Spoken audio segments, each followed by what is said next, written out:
আমি যেখানে যাই না সেখানেই একটা কি দুটো চিপসের বড় প্যাকেট নিয়ে যাই। আসলে আমার শুধু শুধু বসে থাকতে ভালো লাগে না, মনে হয় সারাদিন কিছু মুখে চালাই একটু একটু করে। তাই তো যখন আমরা আন্দামানে প্লেনে করে যাচ্ছিলাম তখন না বসে বসে 2 ঘন্টা বোর লাগছিলো। তো ছেলে ঘুমিয়েছিল, ওকে তুললে বললাম চিপসের প্যাকেটটা বার কর। ওইদিকে দিদিরা ঘুমোচ্ছে, জামাইবাবুরা ওইদিকে, বড় ওইদিকে, সব টিকিট আলাদা আলাদা, আর আমার সমানে মুখ চলে যাচ্ছে আর ছেলের কানে হেডফোন।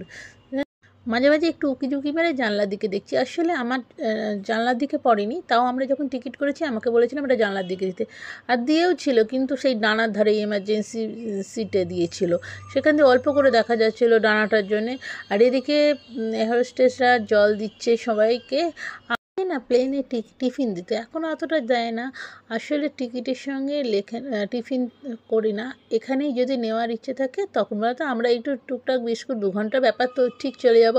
এদিকে খেতে খেতে বাইরের দিকে দেখি, সত্যি এই দৃশ্য না দেখলে বিশ্বাস করা যায় না, পুরো মেঘগুলো না যেন পিজা চুলোর মতন ভেসে বেড়াচ্ছে, দেখে মনে হচ্ছে বরফ। আমরা মেঘের ওপরের লেয়ারেই চলে গিয়েছিলাম, আর ডানাটার জন্য আটকাচ্ছে এই যে, এখান থেকে যেন মনে হচ্ছে চারদিকে বরফ জমে জমে রয়েছে সত্যি। আর মাঝে মাঝে সূর্যের আলোটা পড়ছে না, এমন অসুবিধা হচ্ছিল, কিন্তু ভালো লাগছিল।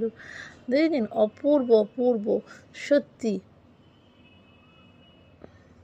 মনে হচ্ছিল একটু ত্রিং করে নিচে নেমে গিয়ে একটু বরফের ওপরে হেঁটে আসি, আর সে চেষ্টা করিনি। যাই হোক, ভালো লাগাটা আমার কাছে রয়েছে, কেননা সুযোগ হয়তো আমার বারবার নাও হতে পারে, সেই জন্যে চোখের মধ্যে, ক্যামেরার মধ্যে কিছুটা ধরে রেখেছি। আর এইসব দেখতে দেখতেই কখন যে আমাদের সময় চলে গেল, আর কখন যে আমরা চলে গেলাম গন্তব্যে, আবার ফিরেও এলাম, বুঝতেই পারলাম না। যাই হোক, আপনাদের কেমন লাগলো বলুন তো, আর আমার ভিডিওগুলো কি একটুও ভালো লাগে একটু জানাবেন। আমি একটু খুব সাধারণভাবেই যেরকম যা পাই তাই ক্যামেরাবন্দি করি, আমি নিজস্ব কিছু আর ভালো পারি না। তাই সঙ্গে থাকবেন, ভালো লাগলে জানাবেন।